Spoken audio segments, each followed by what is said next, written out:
Good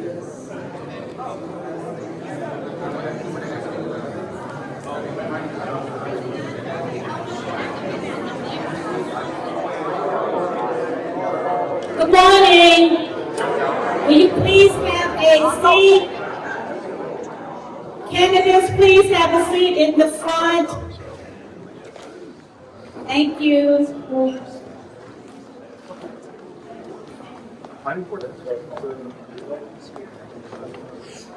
Please call your name.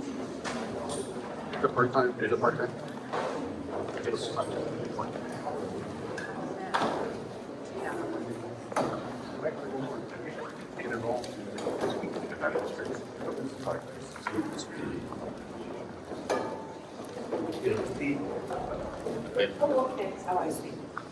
Good morning, and thank you for coming, members and friends, to the Chatham Community NAACP Meet the Pittsboro Candidate Forum.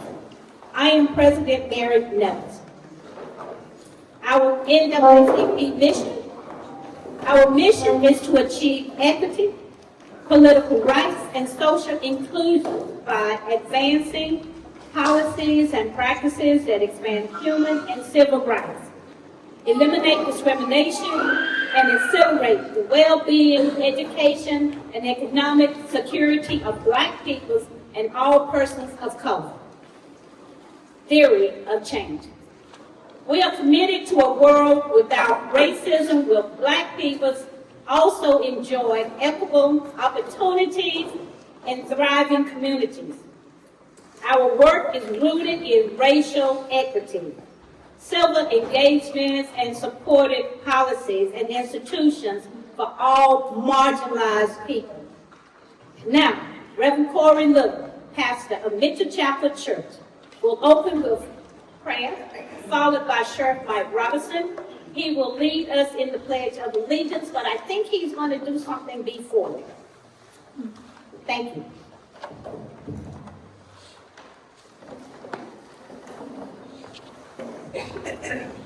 Good morning. I am a Christian minister, so all who can identify, thank you for praying with me, and thank you for your patience for those who are not. Gracious God, we thank you this morning for this opportunity to gather and to create this community this morning. I pray, Lord, your blessing upon our gathering. We ask, God, that you will lead and guide interested individuals who have offered themselves for this season of public service. Lead and guide us in our decision making. Help us, Lord, to work together for a collaborative outcome that will be a blessing for everyone in this community. We take this time to honor you, to ask your blessing and your favor. Now we offer ourselves for the service and the movement of our community forward and together. This is our prayer. In Jesus' name I pray. Amen.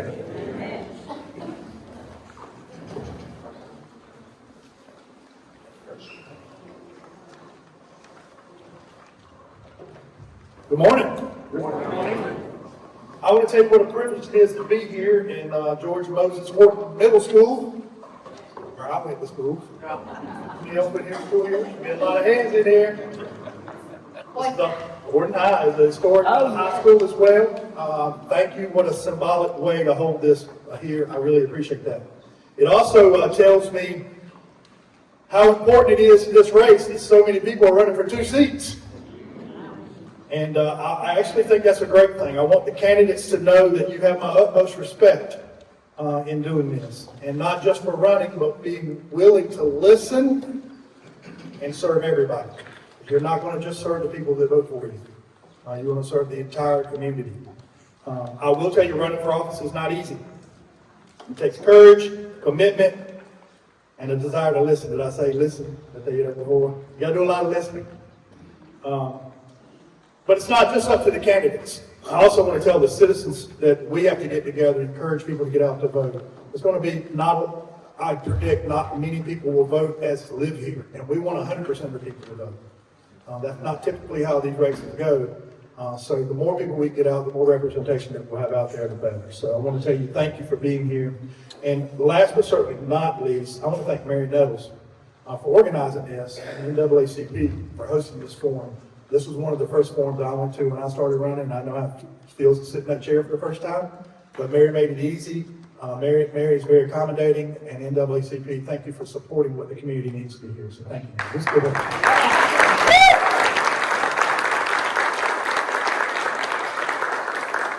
And last but not least, with all the unity and sort of not unity going on in the nation, I think it's very important that we pledge allegiance together in this, that we're all in this together. And in the out with this, some of these people are not going to win. And I hate to say that. We want you to be part of it too, if you're not. I hope you're the one that wins, but we want all of you to be part of whatever great happens in Pittsburgh. So if y'all will, please join me. I pledge allegiance United States of America and to the republic for which it stands, one nation, under God, indivisible, with liberty and justice for all. Thank all of you.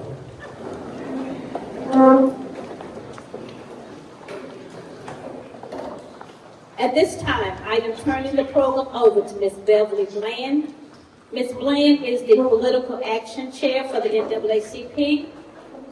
Ms. Bland will introduce the rules, the moderator, and the timekeeper for today.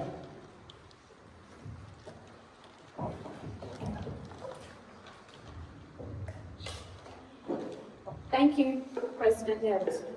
Welcome again, and thank you especially to our candidates for being here today. I want to echo my support with what Mike and Sheriff Robertson. Louder. Thank you. Okay, thank you so much. Our format is as follows. Opening statements will be 3 minutes per candidate in alphabetical order, except for our mayor, Paul Schiff, who will be first or last, depending on the order of the questions. And that's so we could have our candidates, our town board candidates seated in alphabetical order because we thought that might be helpful to the audience. 4 questions were emailed to candidates several weeks ago, and then we've combined 2 of the questions, so we have 3 questions in a basket, which will be drawn one at a time. Each candidate will have 2 minutes to respond. The first question will be in reverse alphabetical order. The second question will be in alphabetical order. The third question will be in reverse order, and hopefully we'll have time for questions from the audience. Now I'd like to introduce our timekeeper, Ms. Barbara Osland. There she is. We'll see if I hear her. And I'll turn the program over to our moderator, Ms. Linda Batley.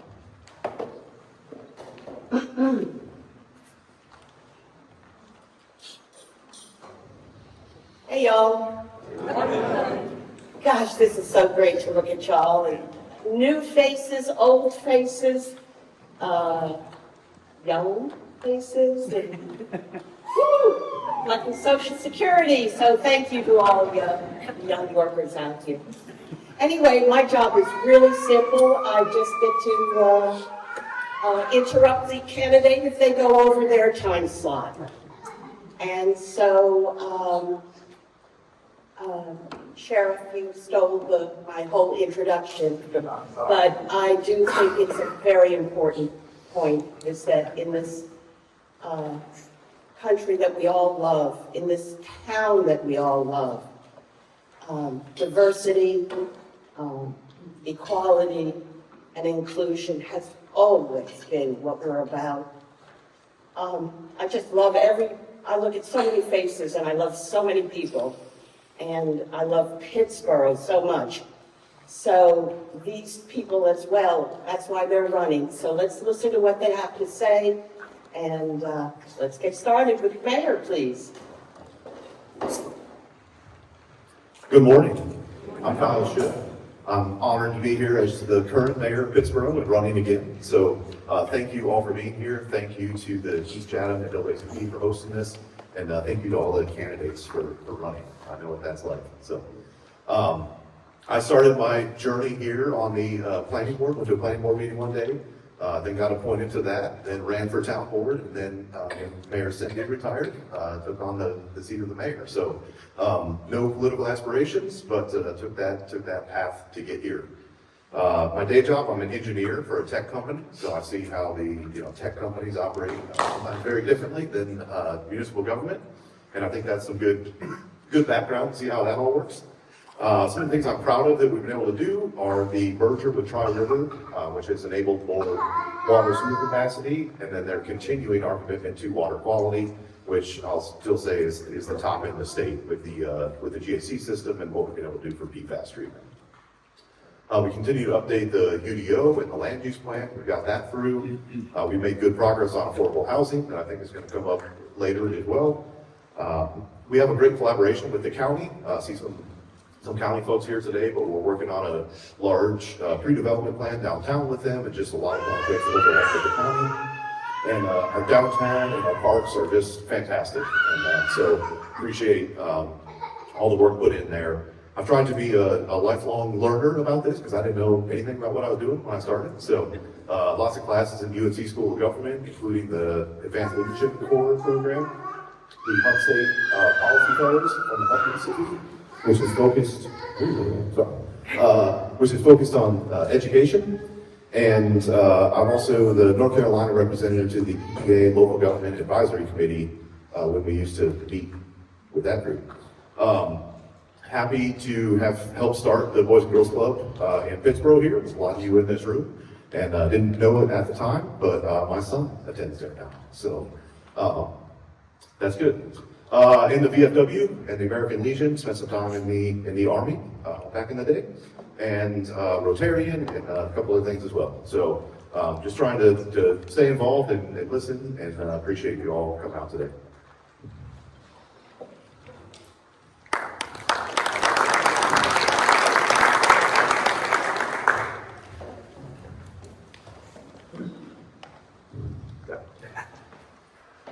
First off, I want to say thank you very much to the mayor and NAACP for this invitation today. It's great to have this opportunity to speak with everyone. Hello, my name is Alex Breaker, and I am running for Pittsboro Town Commissioner, and I would love to earn your vote. I wanted to take a few minutes and tell you a little bit about myself. I've been married to my wife Ginger for 28 years. We've been living in Pittsboro since 2016. I have 4 children. I have a daughter who is a nurse at the Chatham Hospital in Chatham City. I have a son who's in engineering school at NC State, and God has a sense of humor, and I have twin 7-year-olds who are at Pittsboro Elementary. A little bit more about myself and my background. I was in the Marines for 22 years. I retired from the United States Marine Corps, and after I retired, I went to work for GKN Automotive in Sanford in various leadership positions. After about 7 years and some change being there, I decided I needed a change, seeking different opportunities. So I went back to school, finished up, and now I'm a middle school social studies teacher, middle school 6th and 7th grade. And I absolutely love that. Like Kyle, like all the rest of these candidates, we all love Pittsboro. Obviously, what brought us, to me and my family, to Pittsboro was the small town charm and the small town feel, and the fact that it takes a village to raise a family, and we've had that here. And both our older 2 graduate from Northwood, and our younger 2 will grow through the same process. And it's been absolutely phenomenal, and we love it here. You might see me and my family. We run the Chatham County Toys for Tots Foundation. We've been doing that for several years now. And you'll also see me out refereeing NFL flag or out on the fields coaching youth sports. Personally, my focus is going to be on affordability and do everything I can to advocate for not to raise taxes.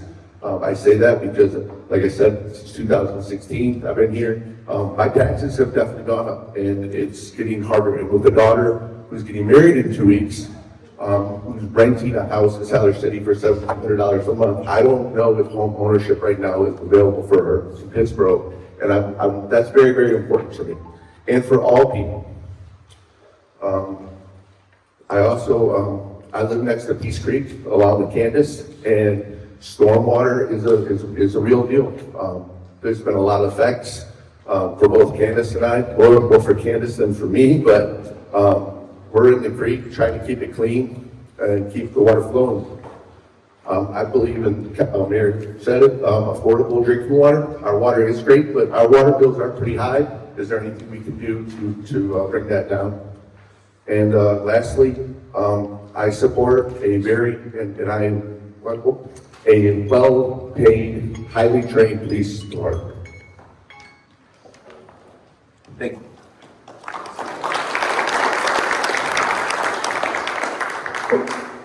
We have to press the button.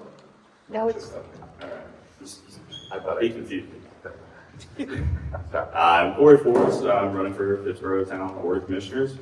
I am the current commander at the VFW, the chair of the planning board here in Pittsboro as well.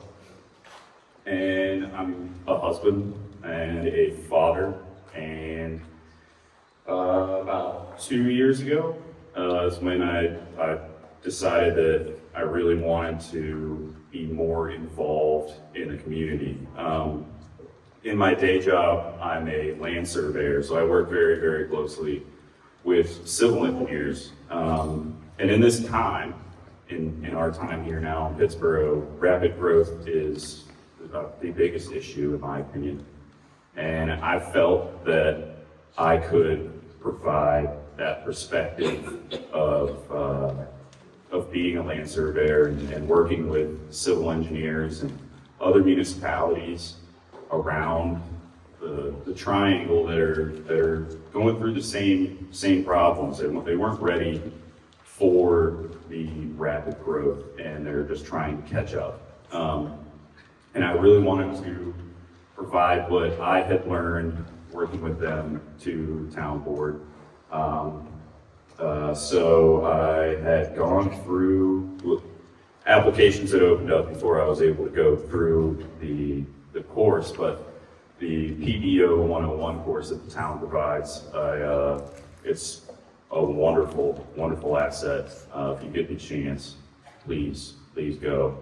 I was able to do that course and I was appointed to the town board, and now I'm looking at these plans, one in particular, a lot. I've got a lot of hours looking at these, and I think that my perspective could be a great asset on the town board as well, and being able to actually vote on these things.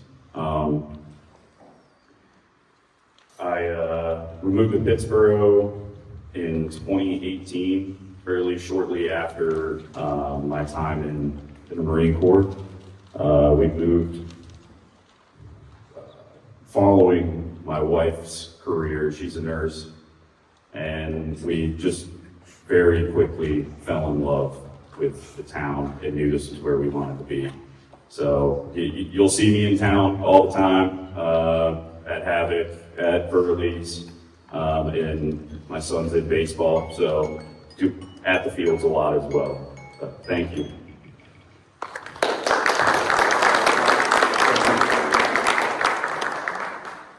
Good morning, everyone. Good morning, and thanks so much again to the NAACP for putting this on, and way to turn out Pittsboro. This is great. I'm Candace, and my journey has taken me from a small town called Sandy Hook, Connecticut, to a big city, Atlanta, and then back to a small town. And I have proudly called Pittsboro home for the past 10 years. My brother and his family are here, my parents are here, and even my 98-year-old grandmother is here. And I mean like literally here, she's over there. Yeah! So we have really put our roots down in Pittsboro. And I'm running because I believe our community deserves a commissioner who shows up and listens. And I've demonstrated that commitment. Since deciding to run, I have been out listening and talking to neighbors. I have been to every town board meeting and every planning board meeting, and I've even slipped in an ABC board meeting. And I'm doing that PBO 101 that Corey talked about. It is fantastic. Everybody should go ahead and do that. And I've done all this so that I can learn, and as Sheriff Mike said, listen, and I can dive into the details. And my background is very diverse and very hands-on, which gives me tools to be an effective commissioner. I've been in media, in residential and commercial construction, and I've actually built houses from the ground up. So I can get things done from foundation to roof. And I'm in the perfect position to work with developers and builders on the growth that's happening right here in Pittsboro because I've actually done that work. Today, I'm the practice manager of 4 chiropractic clinics. I like to joke that I'm running for office, and I'm running 4 offices, including the one that's here in Pittsboro. I manage budgets and teams, and my daily focus is on the health and well-being of our patients because I really, truly care about people. And I know how to lead. I've served on boards in Atlanta and here on my HOA board. And during the time that I was president, we became we got the award for being the best neighborhood in Chatham County. While on the board, we successfully began the process of tackling stormwater issues and developed a plan for ongoing maintenance. And that's experience that's critical for what's going on in Pittsboro right now. So my campaign motto is PBO, Planning, Balance, and Opportunity. So for planning, we need to develop smart long-term strategies to effectively manage the growth. Balance, we need to balance the growth with protecting our environment, keeping our historic downtown vibrant, and supporting local businesses. Opportunity, we need to work with developers to create not only affordable workforce housing, but affordable home ownership opportunities like Alex was talking about. And when I look at the challenges facing the town, I remember Mr. Rogers said, always look for the helpers, and I have lived my life being a helper. I have a proven track record, and I hope I win your vote. And meanwhile, just remember, early voting does start on the 16th, so I hope that everybody has a plan to get out and vote. Thank you.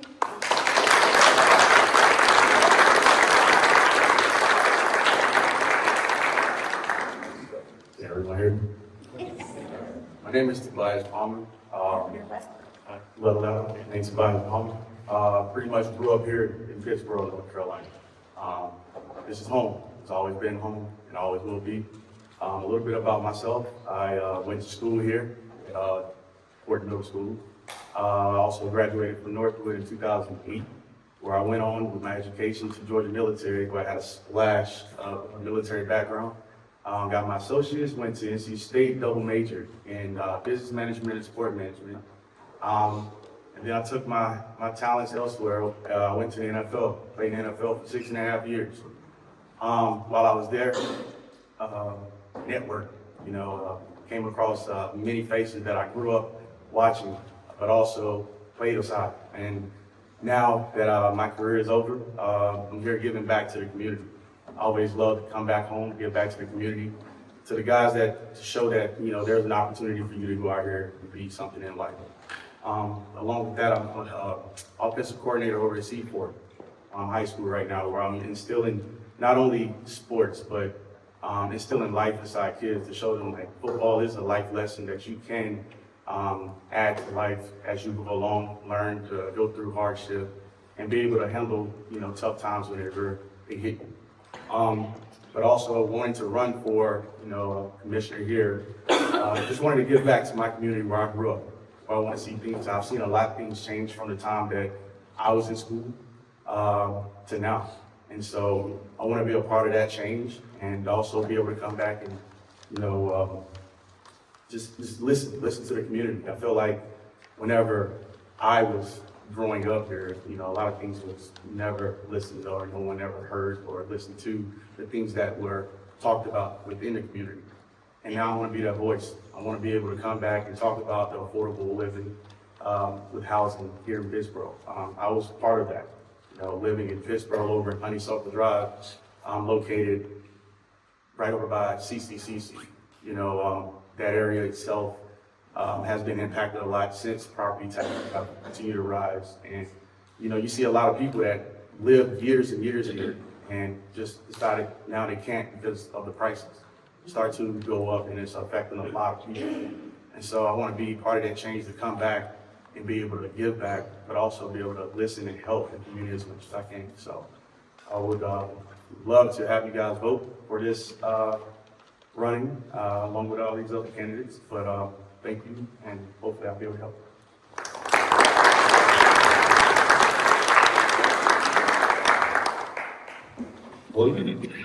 My name is Nicholas Shramick, for those who don't know me. Thank you, everybody, for being here and for the NAACP for hosting this. Contrary to popular belief, I'm not a Disney plan. I'm not here to take over the town. I've lived in the ETJ and in town for over 5 years now. The reason why I had to move into town is because I couldn't acquire fast enough internet speeds 2 miles outside of town.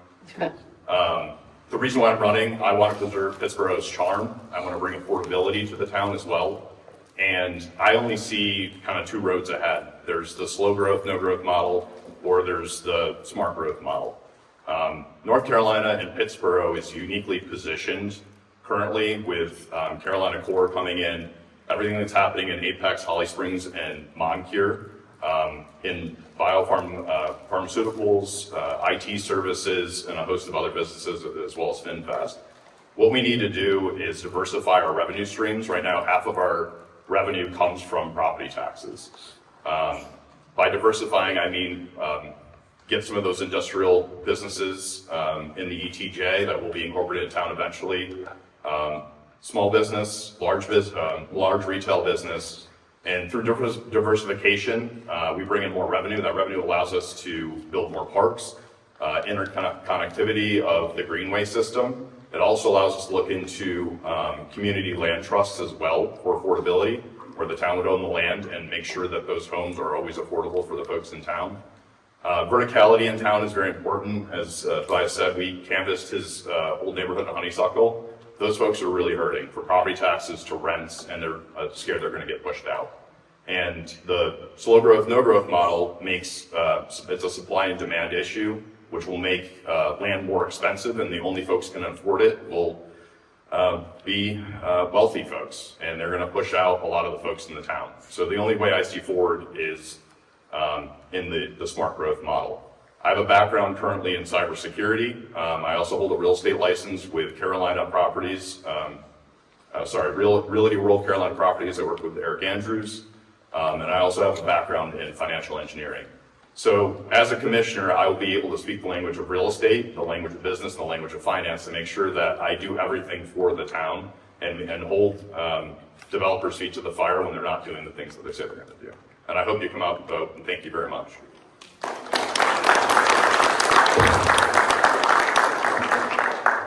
Good morning, everybody. My name is Tiana Thurber, and I have been a longtime resident of Pittsboro, and that's why I'm running for town commissioner. I am small business in town reclamation, which was recently flooded, and I feel very passionately about our infrastructure. I also feel passionately about the people who are from here, who are having to leave this area because they can no longer afford to live here. I don't want to see my high school friends or lifelong friends have to move because we can't afford to be here. I also don't want to see the people that have been here forever get flooded because of development. And I think that we can stay on top of all of that and manage it a little bit better, make sure that things are maintained better, and hopefully we can the new people can move here and feel confident that they're not disrupting the people that have been here forever. As president of the Pittsboro Business Association and a member of the Downtown Pittsboro Advisory Board, those 2 opportunities have led me here. I would never know what happens behind the scenes. I would never know how important it is to our community that they are represented in this small setting. It's super important to be involved. I'm proud to be involved. I'm proud to be, I remember the Summerfest Festival, the Tree Lighting Festival, and First Sunday.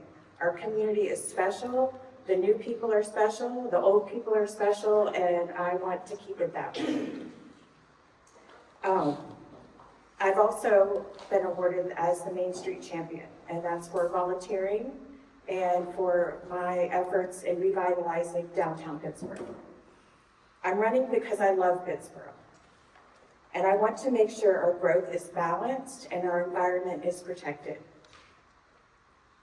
The growth we're experiencing feels like a double-edged sword. There are many great things that come with all these people coming here, especially as a small business owner. But for the people, we have to make sure that our structures and our infrastructure are maintained and balanced, and that we have smart growth so that we don't grow too fast and we take time to represent the people that are here now.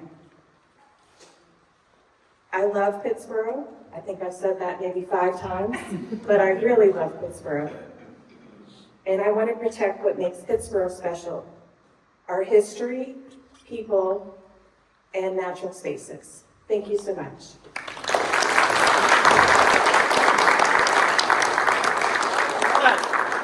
Aren't we lucky to have such choices? I mean, or maybe it's a little hard. Anyway, we are now going to go into the questions. And we have 3 questions here, and in no particular order. We're going to ask, please pick the first question. You. Is it alphabetical or reverse alphabetical? We're doing reverse. So, the question is, please share any concerns you might have about Chatham Park's small area plan for the Southern Village and your suggestions to resolve these concerns. All right. Okay. 2 minutes, everybody. So the details aren't fully completed yet, and I know that the plan covers 5,000 acres, which is far from small. I'm keeping an open mind to my decision on how I feel about that as the board continues to review the small area plan and come up with suggestions. I want to see all the details before finalizing my opinion, and I will keep attending the town meetings, the town board meetings, and the planning meetings, and I hope to see something really good come out of the small area plan. Just go down the line. Yes. Oh, okay. Yeah, a lot that Tiana said is the same the way that I feel. I don't think there's enough information out there for me to make a educated decision on whether or not that should move forward. If I were to have to vote today, I would say no on that. Again, it was supposed to be small tracks instead of one large one, and I just need more information, and the planning board hasn't reached a conclusion to that either. To piggyback off of Tiana and Nicholas, I also don't know a lot of information about this, but I believe in, learning more, trying to figure out what is going on, how this plan is going to come about, and also being able to figure out the right steps to take. So right now, I don't know much information, so I can't also agree or approve that decision. All right, so my opinion on Chatham Park's small area plan. Well, first off, there's nothing small about it. It's 4,800 acres. And what concerns me is that the decisions that are made are going to shape Pittsboro for generations. So the original master plan had 27 small area plans. Now it has been just turned into one big small area plan. And that doesn't really seem like refinement. It seems like consolidation, and I'm afraid of what's going to get lost in that. And the other thing has been mentioned is it's not finished. On Monday, Tiana and I were both at the planning board special working session meeting that Corey was at, he led actually, where Teresa Thompson presented a whole bunch of revisions to the plan. And there has been a lot of progress, but it's still a 97-page document. And I am trying to read through it and compare it to the version before that, and compare it to the master plan. And on Tuesday, I had finished chapter 4, which is utilities, and now I've started chapter 5, which is greenways and parks. And I really need to go back and read the utilities. There is so much to it. The amount of maps, it's staggering. There's just so much detail. And I've tried to go to every meeting, and I have tried to go back and look at the YouTubes of other things that we've discussed. And let me just say, you guys have done an incredible job on the planning board. I mean, I can't even imagine. You guys have done great. Teresa and the town have done really well. But as everybody has said, approving it now would be approving it prematurely. We would lock in decades of consequences for future boards, residents, and environment. And there are a lot of red flags right now with the plan. basically, whatever they finally present needs to work for Pittsboro, work for Pittsburgh first and then developer second.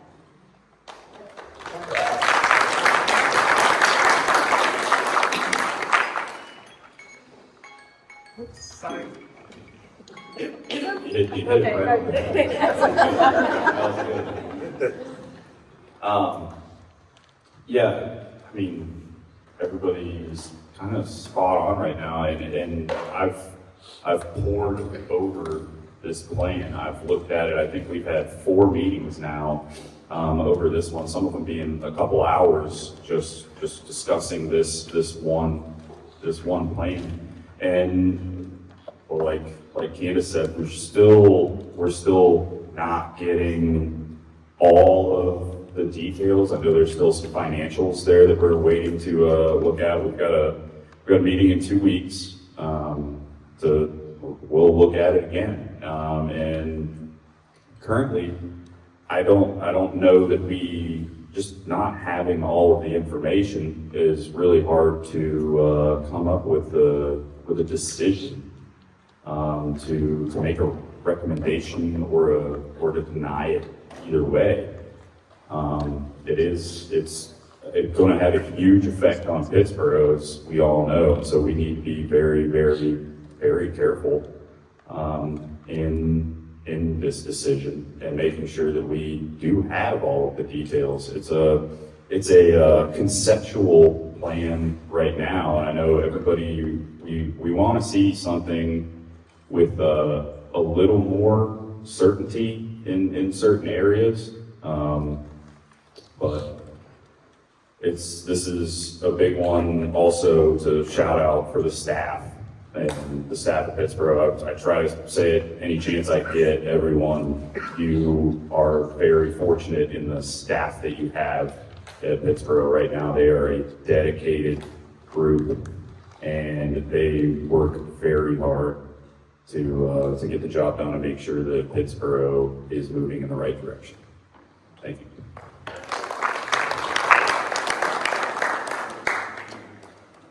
You know, there's a couple different things I want to add. I agree with all the other candidates, but some of the things about the small area plan, currently in its total size, it's very large size. Their plans are to protect 2,000 acres for parks and green space, and then also include areas for solar and provide 12 acres for grassland of wildlife.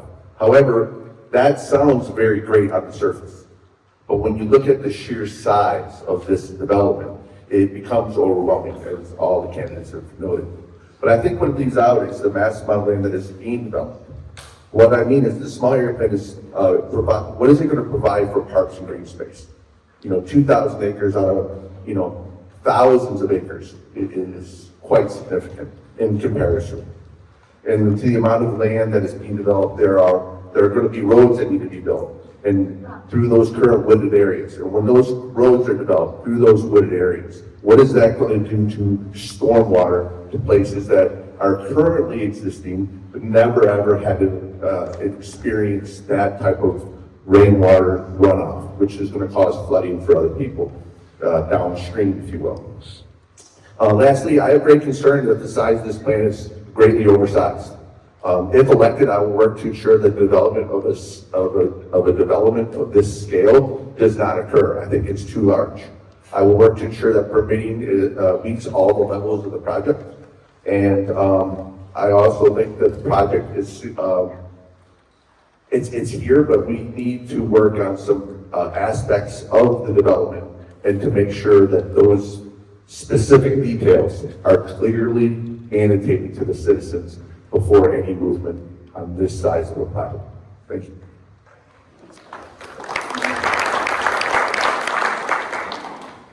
All right. So the Chatham Park South Village Small Area Plan is something that we do have some experience with that process that was developed in 2015. We've gone through the North Village Small Area Plan, which was about 2,000 acres. That was done intentionally, or in the plan, I guess, a little bit of after some of the development, and that caused us some issues that we saw about where roads went, and where fire stations went, and things like that. So I'll echo Corey's comments about staff and all the work they put into this. looking at this and working with Chatham Park over about the last year. And I think that Teresa Thompson, our assistant planning director, has come up with a really good workflow for this with the section area plans and increased responsibility and oversight of the small area plan process.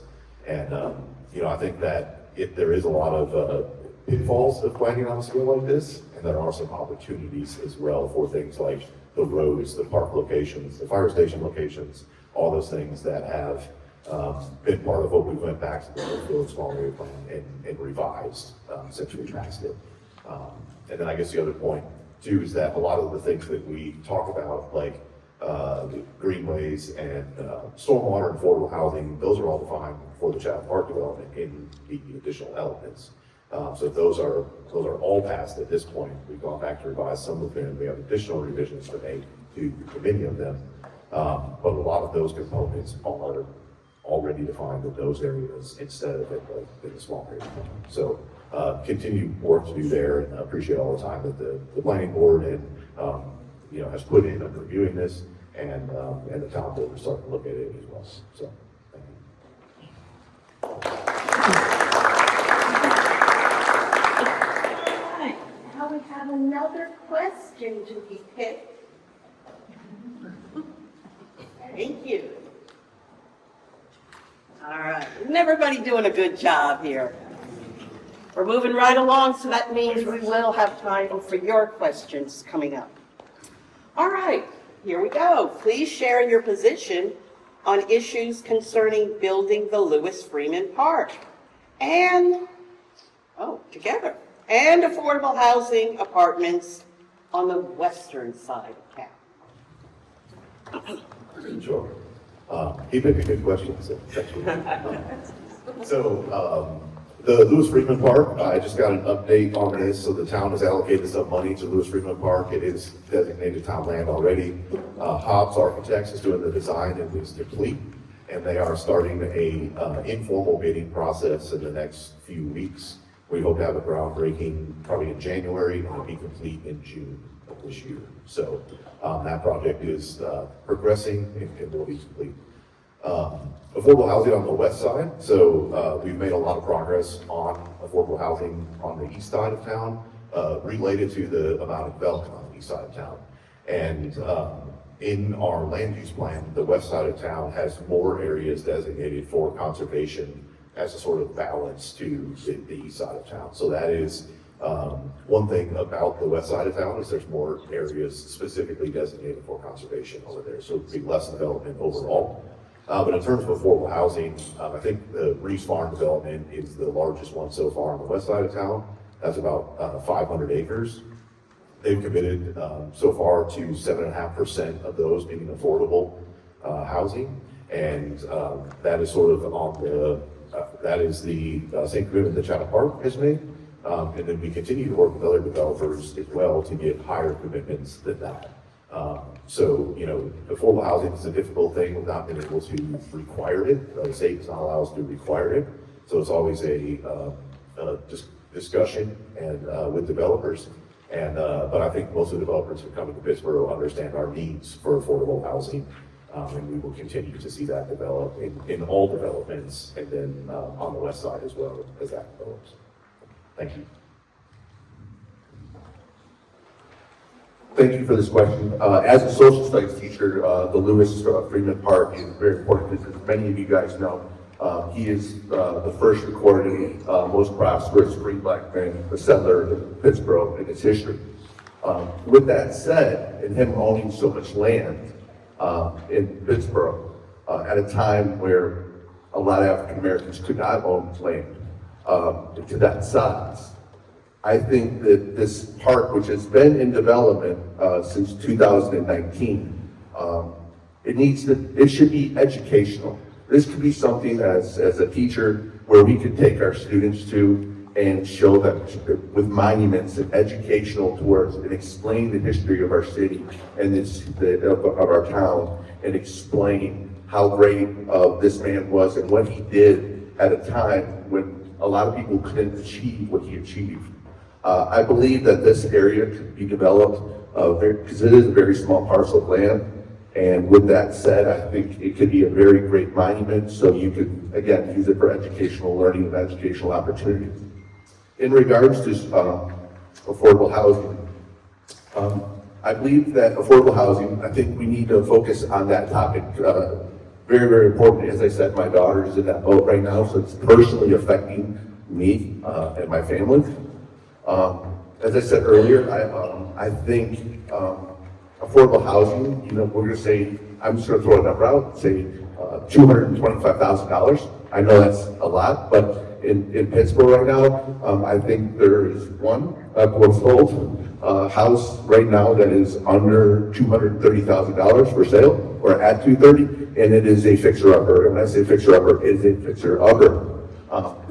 Can we bring things like the small cottages to the other side of town and have those developed? And again, working with the OCHR, I would like to do that. Thank you.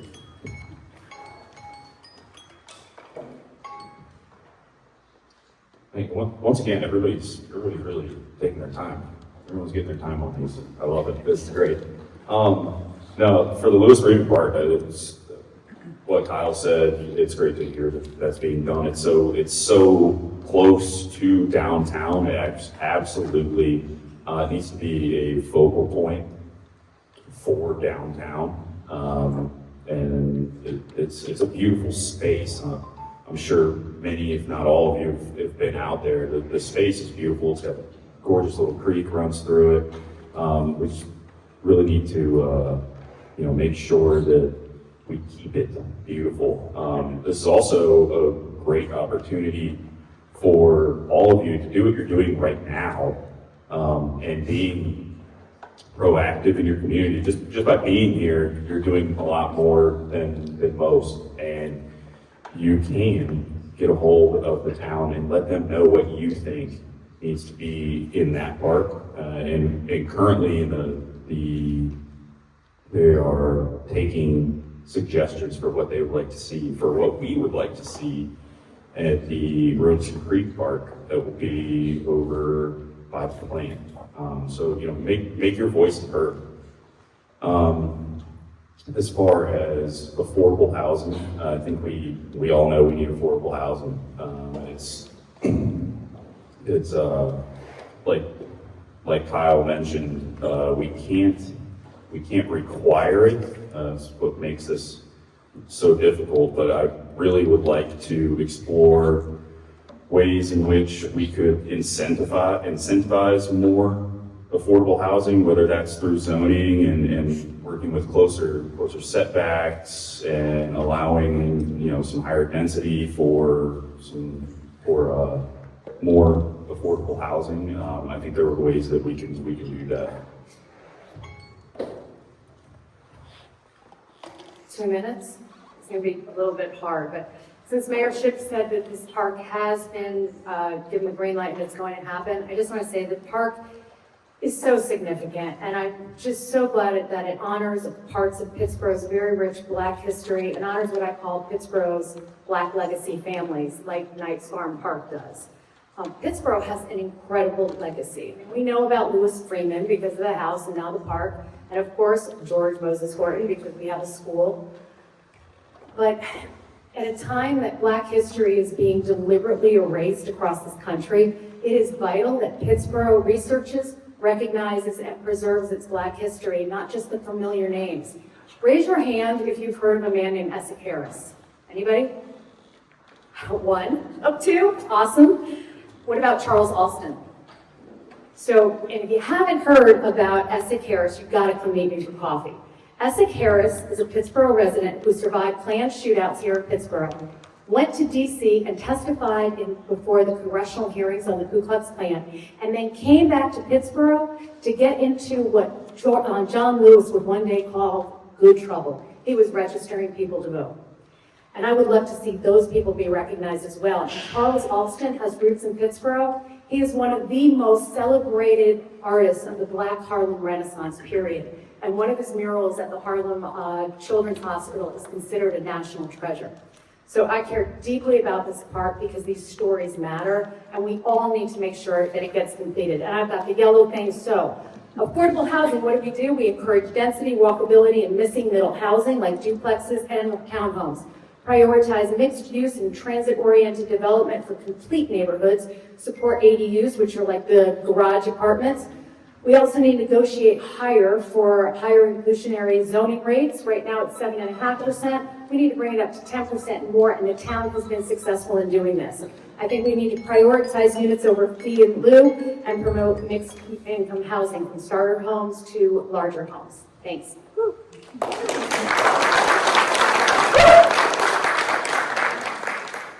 So starting on the Freedom Park, I do agree that this park needs to be finished ASAP.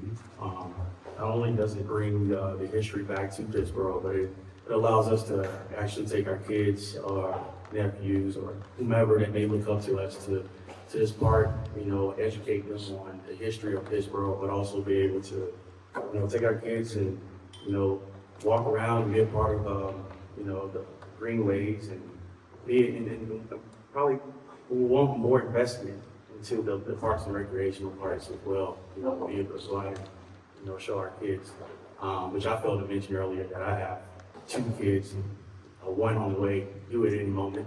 Oh, yeah. So I'm over here checking my phone as well, making sure. But also too, also touching on the affordable housing.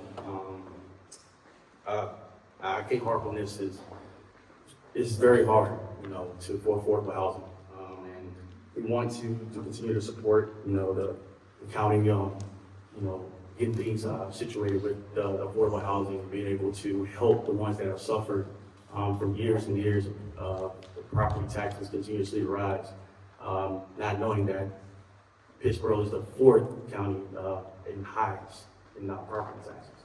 So, living in Honeysuckle, like I said, growing up there from a young man, from a little kid now into a young man with a family, I've seen numerous people suffer over there. And they continuously to suffer. And not just Honeysuckle, but it's also in other places here in Pittsboro as well. So we would truly like to make sure that affordable housing is a true thing that we continue to push.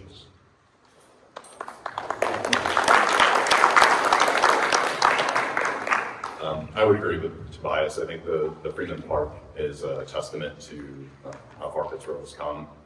I'm very pro-park, I'm very pro-greenways and healthy lifestyles. In regards to affordability, again, it comes back to a supply issue. We need to have more supply to put price pressures to bring them down. As we canvassed his old neighborhood, again, those folks are very worried they're going to get pushed out of this town.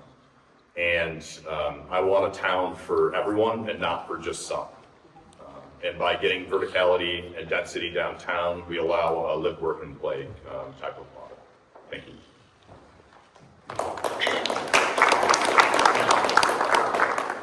So I watched a video. I'm so happy to hear that the town is planning on completing the Freedom Park. That thrills me. I watched a video, I think it was a town board video, where Mr. Freeman's great-great-great-grandson, Dr. Harold Freeman, spoke and gave the history of his great-great-great-grandfather. And to see that be finished and completed while this man is still alive, he's 94 years old, I think it would be such an honor, and I can't wait to see it. I also live really close to the park, and I walk through it often, and I walk by his house, and I think about his courageous, how courageous he was during a time where being a Black man was probably really, really, really hard. And I can't wait to see what we do with that. I will be there and make sure that it gets completed, whether I'm on the board or not on the board. Affordable housing. It's a real concern in our community. The Chatham County Affordable Housing Advisory Committee is working hard on solutions, and I want to continue to support them in their efforts. I'll do everything I can to make sure the people who are from here can afford to stay here. I do not want to lose another high school friend or a familiar face from our community. They deserve to be here too. Thank you.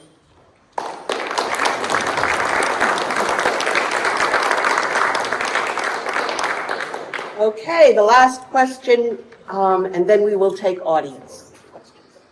How would you ensure that the growth in Pittsboro is managed responsibly so that infrastructure, stormwater, community needs are all addressed? When my store flooded in July, on July 6th to be exact, I realized that our infrastructure was not being maintained properly. I would like to make sure that I saw firsthand how devastating it is, first of all. There are people in our community that will not be back in their homes until 2026 from this flood. I have a friend who lost walls from her home due to this flood. This is a serious issue. We need to protect what's here right now. And in doing that, we need to hold these developers responsible for their stormwater runoff, for helping us maintain this system. We didn't ask for these people to come, the development to come here, and it's here, and it's affecting us, and they should be responsible in helping us protect our environment and our businesses, our homes, and everybody who got affected by that flood. Thank you.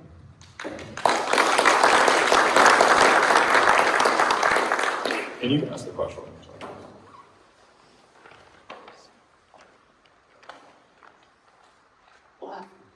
Sorry.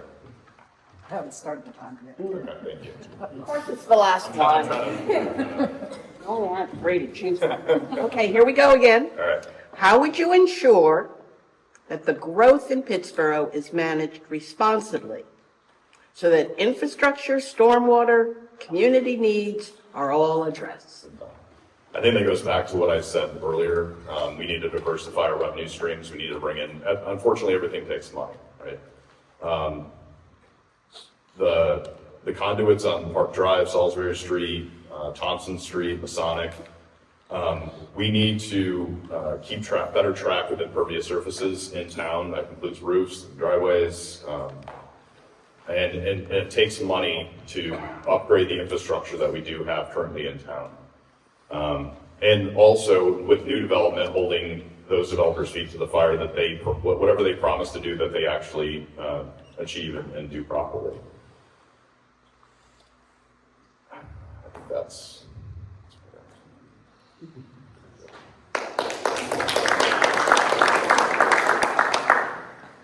To piggyback off of Nick, just the town, we have a very outdated infrastructure. It needs to be more modernized and updated. And, you know, strategically, we just need to invest in more water ponds, attention to, you know, possibly help with the drainage of heavy water. I know the last rain that we had, it was real heavy where it affected Thompson Street and Salisbury. We weren't prepared for that. And so hopefully that, you know, the town, we can continue to manage this and make it better, you know, so that we won't have these issues no longer.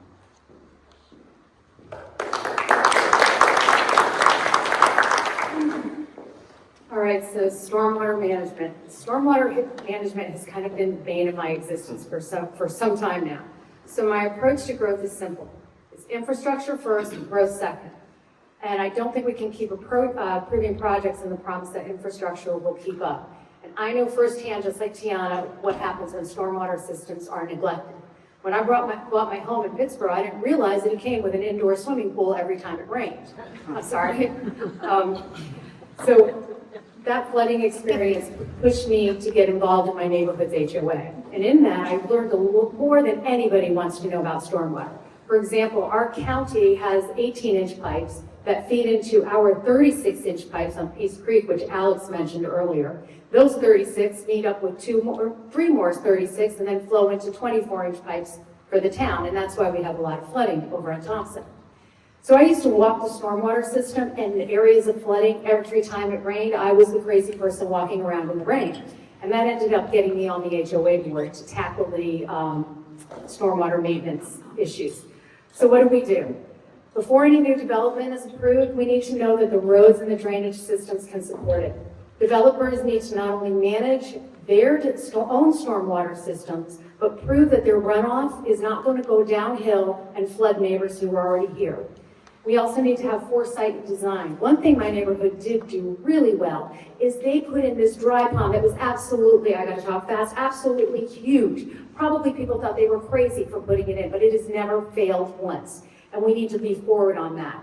Also, including things like swales and permeable pavement and rain gardens will help with that. And also, let's strengthen natural defenses. One of the best defenses against storm is protecting our trees and our natural grasses and our riparian buffers with the county.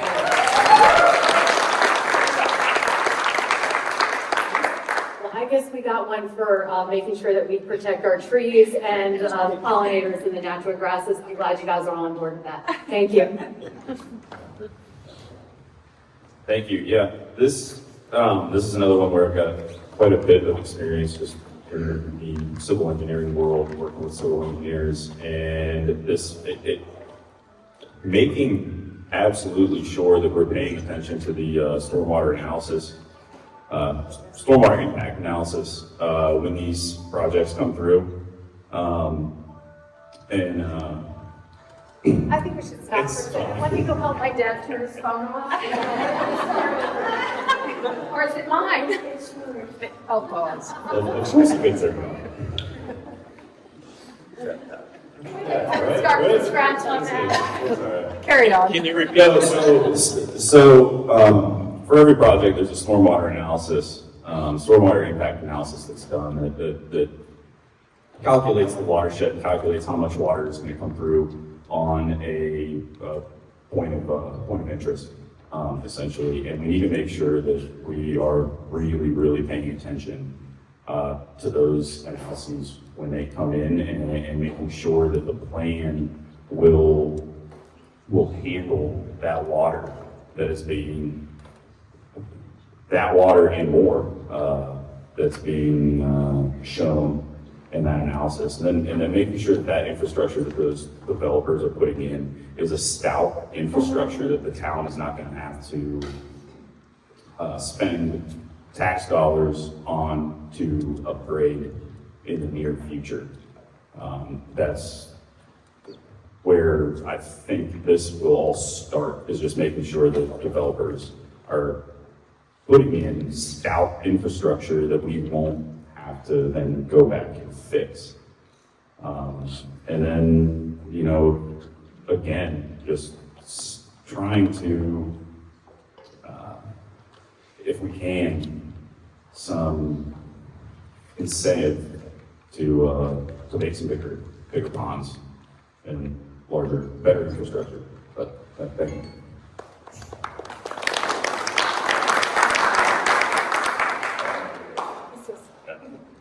I think the growth to manage it needs to be managed in sheer size of the developments. As we all see these developments, when these developments are done, they're clear cutting. There's no real, natural tree line, if you will, that they're protecting. They're just clear cutting everything. And when you clear cut everything, the water has to go somewhere. It's actually going to find its lowest point of flow. So what I would advocate for is smaller size scale developments until proper infrastructure is properly in place.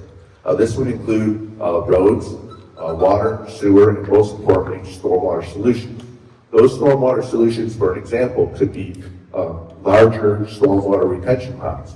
I listened to a meeting a month or two ago, and John brought up a point that the average stormwater size retention pond holds 6 inches, or it's for a 6-inch rainstorm. How many 6-inch rainstorms have we had in the last 5 years? More than 10, I can tell you, that we're researching on that. There's been more than 10. But these are considered once every 25-year rain events. But we've already had, more than 10 in 5 years. So why don't we ask our builders instead of 6-inch retention pond, which is going to cause them to lose more land, and that's the challenge. But maybe they can build an 8 or a 10-inch storm retention pond for that retention of that water so it's not runoff and affecting our neighbors and, businesses as well. Thank you.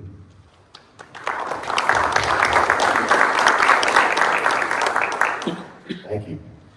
So in terms of managing growth responsibly, what has effectively managed growth for a long time in Pittsboro is sewer capacity or lack of sewer capacity.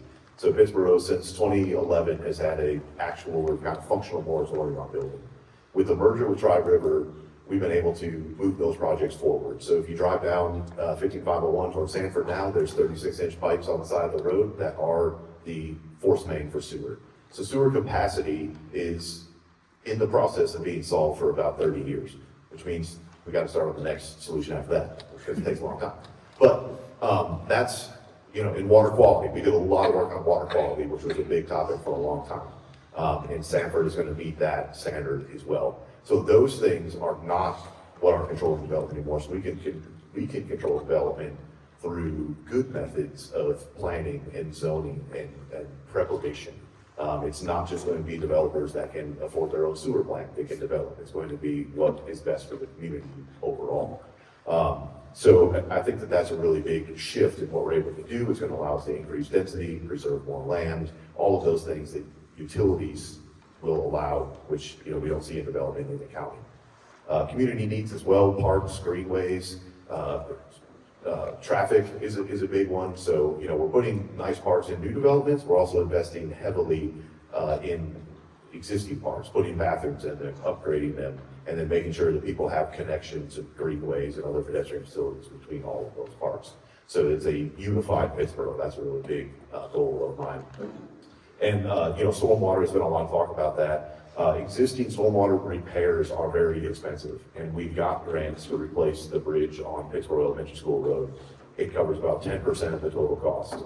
And, I think it's $1 million to replace that bridge, and our budget is $12 million for the town. So, same thing on Oakwood Drive, we've got a grant to replace the culvert, it doesn't cover the cost. So we're continually working for creative ways to upgrade that existing infrastructure as we develop.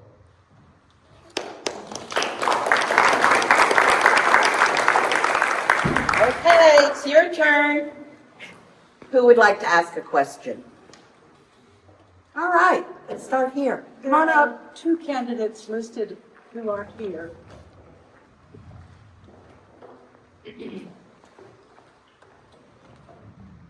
There are two candidates listed on the ballot who aren't present. I would like to know why. Maybe they can answer. Mary, did you get an, thank you. But it was open to all of them. Yeah, everyone was invited. One that I didn't hear back from, but he's heard today, but hey, I left it open. They didn't have to contact me or Beverly, they just needed to show up today. Okay, come on now.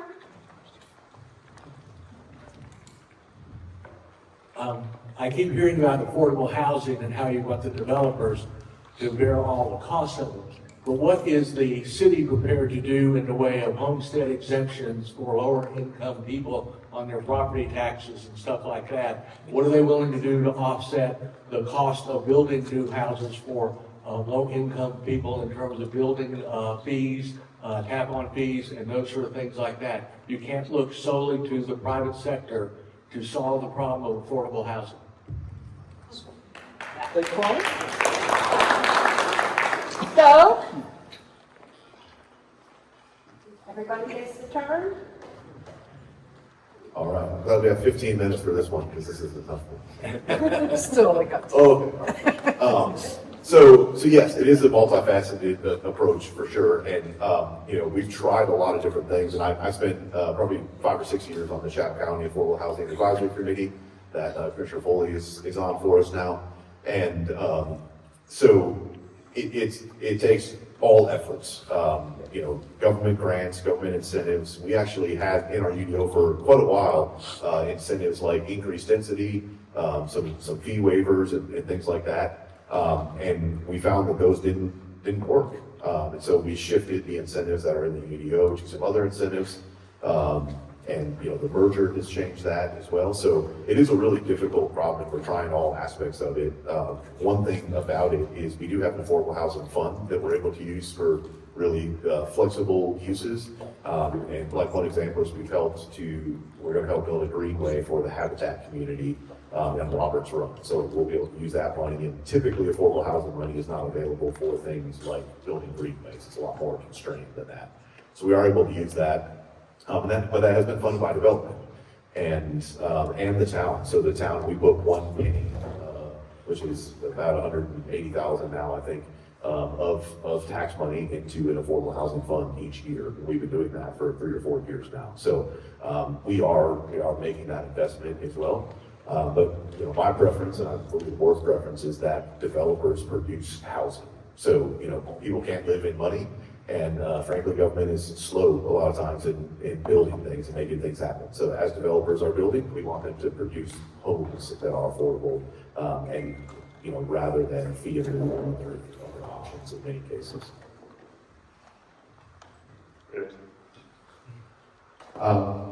What Mayor Shipp said is spot on. I really have nothing much to add to that, except for the fact that for the city to subsidize housing, that money has to come from somewhere, which would mean our taxes most likely would have to go up as well. And our taxes in Pittsboro are going up as it is. So it's a double-edged sword, and I agree with Mayor Shipp that to fix this solution, a lot of it is going to have to come from the private sector to fund housing for low-income housing, because city government does not want to be involved in that type of everyday business of funding and building low-income housing off taxpayers' backs. Yeah, I'm gonna sound like a broken record here, but the mayor, he hit the nail on the head. It's a complex issue, and we don't want to, we can't overburden our taxpayers, just like Alex said. Making it a government issue, that makes it a taxpayer issue. And it is everyone's issue in this community. If we can't have everyone here, then we're not a whole community. And that includes individuals that need that help getting affordable housing. I think it also, I'd like to shout out the current board.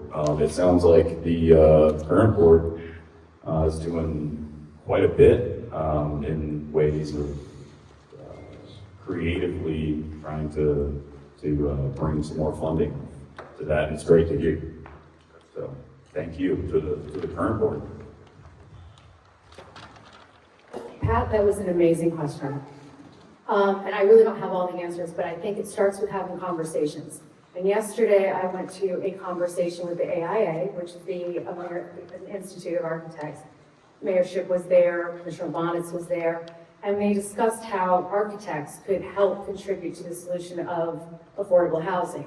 That being said, I think OCHAR and working with realtors can also help with that conversation to find solutions that are not just developer-based. One thing that I did take away from that breakfast yesterday was that we are in a 20th century mindset of sprawl, and we need to adopt a 21st century mindset of density. That will also help bring some of the costs down when you are going into a smaller area. One thing I'm concerned of, and it's more of a question too because I don't have the answer, 90% of the affordable housing that developers are providing in Pittsboro are apartments and that's rentals. So it's great to get people into affordable housing, but if you can't keep them there, that's half the battle is lost. So what do we do about rents? And I don't have the answer to that, but I think having the conversations continue with people, with realtors, developers, and townspeople, and people like the AIA, we may be able to find some more solutions.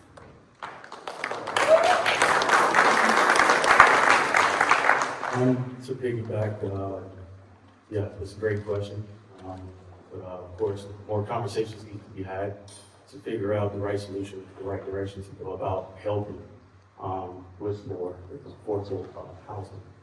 And, you know, quite frankly, I don't have the answer to that as well, but I'm definitely interested, very determined to find it and be able to help more as I learn more about how things are going. So I wish I could say more about on that topic, but I'm willing to find an answer and be able to help out, be able to update as much as I can.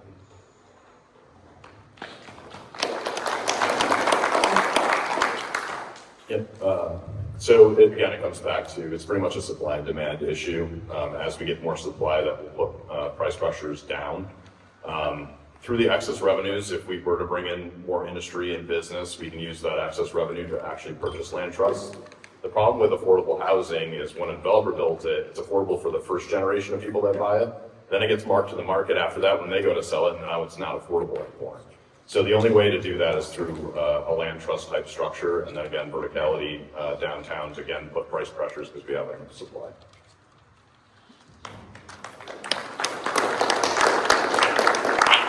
That was a great question. I believe I heard you ask about heritage property. So that's something that I'm familiar with. My grandmother inherited her home, her family homestead in Chapel Hill in the 70s, and she lived there until 1996, when she was forced to sell the property because of the property tax increase. So basically what is happening to Pittsboro happened to Chapel Hill 30 years ago. And my grandmother had to get rid of our family home. That's something that haunts me. I think about it every single day, and I want to protect what's here right now, and for that to not happen to anyone in Pittsboro.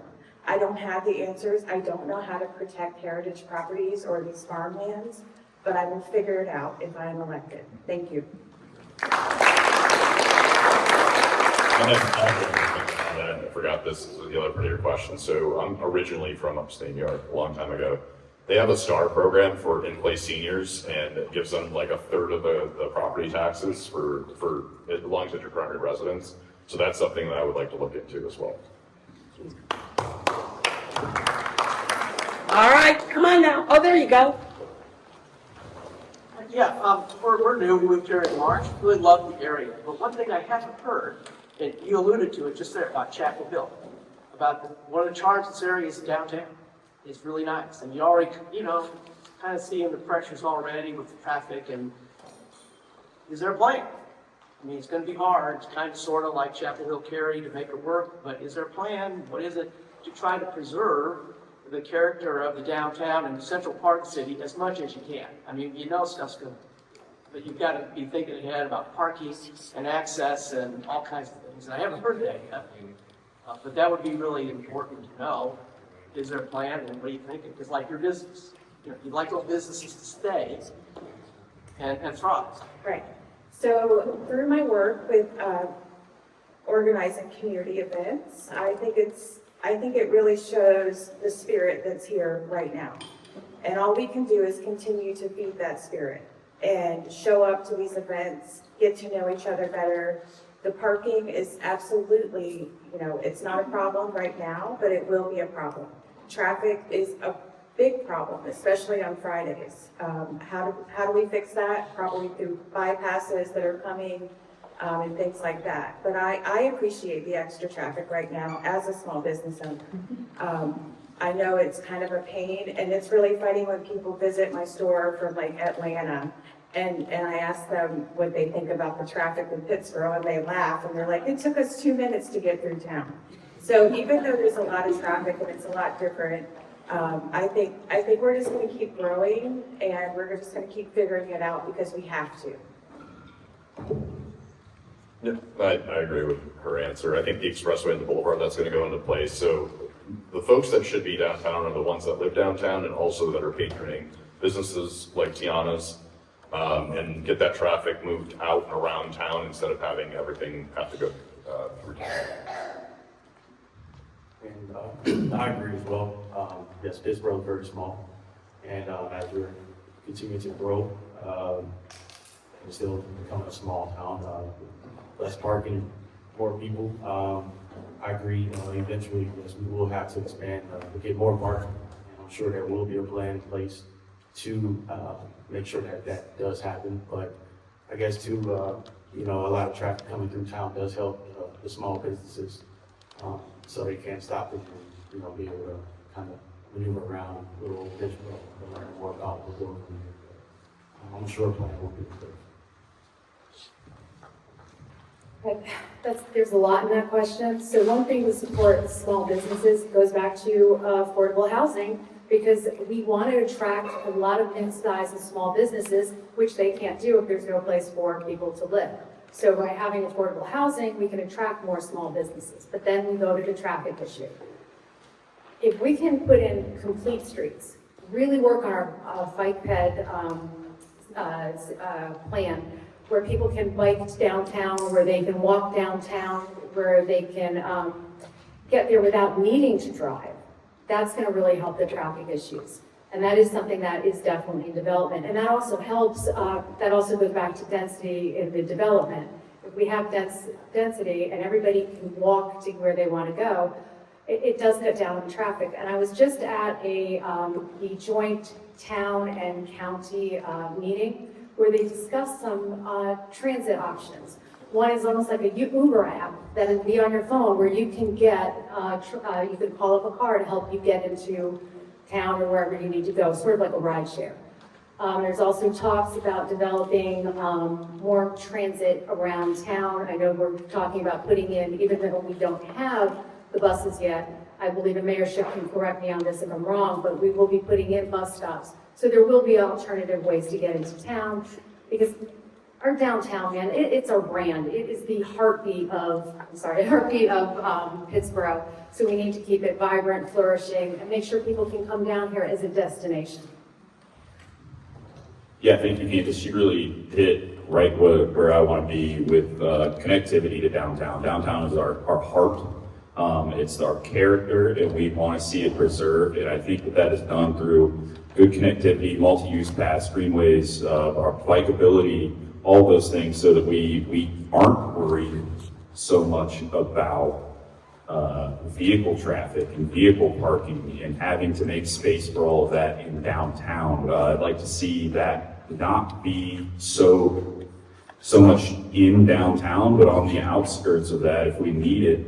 And so that you can get there, but you can get into town without having to block it up with a car everywhere. So you just connectivity. It's the downtown is our heart, and the heart can't function without being connected to everything else. I think that was a great question. Thank you for asking it. I think the current board has done a really good job. They've added some additional parking on the other side of Elizabeth's Pizza recently, which has been tremendously helpful. And then, of course, the building of the pop-up park where the old, right across from the city cap is. And there's parking there as well. So finding ways and putting things in place specifically and with intent to help alleviate the parking, I think has been tremendous. I do have concerns. I think the Pittsboro Downtown Pittsboro Business Association, they're doing phenomenal work as well. Really good work. There is a lot of different things. The first Sundays are now back downtown and not along the walkway. I like the fact that the city is trying, the town is trying to keep and preserve its small town charm by not having big box stores and a lot of these other industries come in downtown. However, there is a balance to that. You do see some businesses that are struggling financially. It is expensive to operate in downtown Pittsboro. You see that with a couple of businesses that are going through some challenges. And we have that small town charm where basically at 9:30, 10 o'clock at night, the carpet rolls up and everyone goes home. Which I absolutely love. I love the fact that I could pretty much lay down in the middle of the road, at midnight, and I'm not going to rain over, right? And you don't have that in a lot of other places. So there's a lot of things about Pittsboro that are great. We just got to continue to harp and to focus on those small details to preserve what we are today. Thank you for asking that question, because I think we forget about some of the most obvious things sometimes. And I often hear that we don't want to be like Cary, and nobody wants to be like Cary. They forgot their walk downtown, they lost it. And now it's back with condos and Cardinal slides and whatever else they have down there, which is very nice. But, I hear people even talk about revitalizing Pittsboro, and I think we just need to maintain a lot of Pittsboro or something. We have always had a strong downtown, and that's what brings a lot of people here. And so I'm very proud of our Pittsboro Downtown Advisory Board, PDAB. It's one of the most active in the state that we see from going to Main Street conferences. And I don't know if the scores are officially out yet, but we definitely have one of the top 5 Main Street programs in the state. So very proud of that and all the work that's done. I mentioned in collaboration with the county, we're working on that pre-development study with them. So between the county and the town and a couple of their partners, there's about 14 blocks of land downtown that are going to be available for redevelopment. So the courthouse annex right off the circle, the sheriff's department, the old Pittsboro High School, support building there, Papa Park, like we mentioned. So all of those things, as the county moves out to their facility just west of town, those are all going to be available for what the town wants those to be redeveloped into in the county. So very proud of that partnership and that huge opportunity.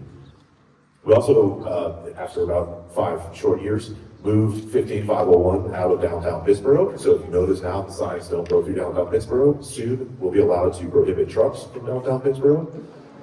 So that would be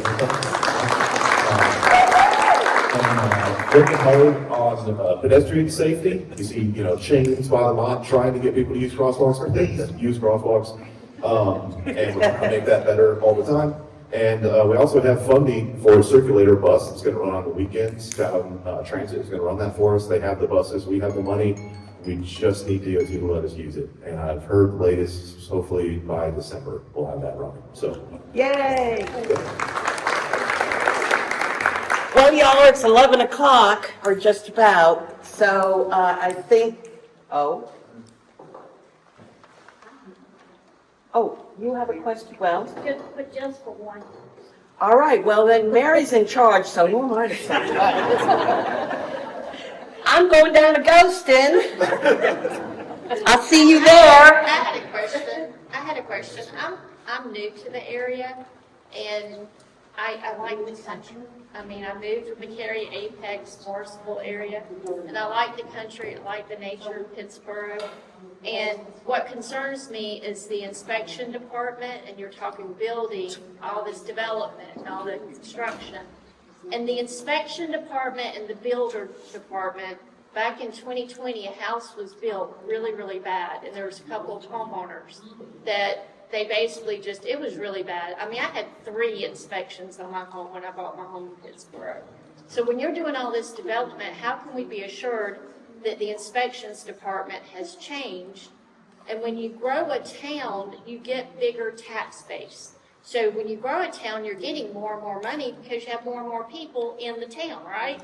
So you're getting more money, and yet our taxes are being increased. And all the business and development, they're paying money, there's incentives for them to come into Pittsboro. So they're kind of making money. So it doesn't seems like we really do as a community need to pay attention to who we're electing, what we're paying, and we need to get involved. But it's at the base level. Has the inspection department been changed in such a way? Because I think an issue with the builders is the supply chain and the supplies coming in, but we have to make sure all the building and development is done correctly, not just for the water supply issue, but if you build a house and you have all these problems down the road, even though you paid a bunch of money for it, it's not going to be worth what you paid for it if it's not built well. I'll answer that real quickly so we get to Mary's question. Respecting this time, the county does inspections for us. It's a county function. I think there have been a lot of improvements there. And I think there's always improvements to be made as well. So we partner with the county for inspections. Okay, my question is for Mayor Schiff. Can you use the microphone? Yes, please. Okay. Can you hear me? Yes. My question is for Mayor Schiff. The Lewis Freeman Park. Can you let us know how much money is still in that budget, as well as how much it's going to cost to finish it? And do some of us need to start a fundraising so it can be ready by June 2026? Because I'm one of the ones who stay in touch with Dr. Harold Freeman, and I'm kind of getting a little afraid to call because he is 94 years old and has been waiting probably 4, maybe 5 years for this to take place. I was told over 6 months ago to ask if he would donate some money. He told me yes, but I was not told to ask him how much. So I need you all to let me know how much so we can get this finished. Hopefully June 25th.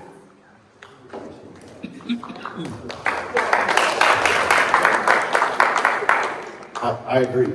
And I'll say, so the original design for that park was ambitious, and I think the cost was about $1 million.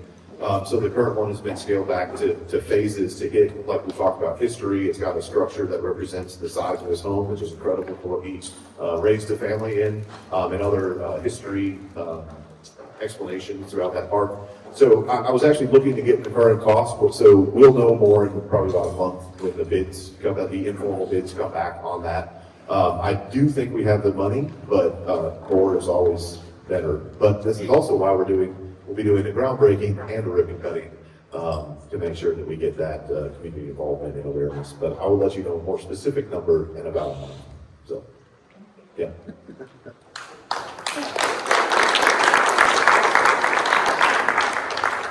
Well, this is the end. It is 11 o'clock. This concludes our program.